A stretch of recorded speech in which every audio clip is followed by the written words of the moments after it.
Abo, yana shu problema. O'zingga nima ovqat qilaman?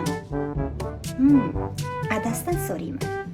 Adasi, o'zingga nima ovqat qilay? Golubcha qilaymi? Men senga quyolmayman har kuni karam yedirasan. Unda mastava qilay? Bochkadagi Muzaffar akam, sen har kuni mastava qilasan. Xonim bilan manti qilaymi? 4 ta qiz yetmayaptimi? Senga hamma ovqat yevorib hamma yo'ni qiz bosib ketdi. Yetar endi. Osh qilay-a? O'zi kecha choyxonada bolalar bilan osh yedik. Bugun ham oshmi endi? Kartoshka qovuraymi? O'zi kartoshka sotsa, yana kartoshka qovurib berasanmi? Borishimiz bo'lmasam. 4 yil Rossiyada ishlab, borsh yevorib bo'q keldim. Rahmat, endi boshqa narsa qilib berarsan balki. Bo'ldi, bo'lmasam noxoch sho'rva qilaman. Samarqandlimisan, faqat noxosh sho'rva qilasan. Unda shashlik qilaylik. Vijdonlimisan, hadeb shashlik qurasan. Ko'k somsa qilamiz. Soqodanmisan deyman-a, ko'k somsa qilasan.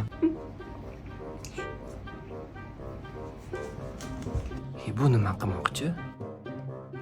Ha, Rodapa, chimadagini olib qayerga ketyapsan? Ketaman. Mani ovqatlarimni spiskasi tugadi. Men boshqa ovqatlarni bilmayman. Endi ko'chadan dastavka qiling. Nima men senga millionermanmi ko'chadan dastavka qilib ovqat yeydigan? Men sizga nima oshpazmanmi? Butun dunyoning ovqatlarini biladigan. Shuni qupla ichkariga kir. Nima ovqat qiling? Bugun men senga ovqat qilib beraman. Bugun payshanba-yu. Osh qilib beraman, ikkalamiz o'tirib, oshimiz. O'ldirsa osh o'ldirsa, xotin.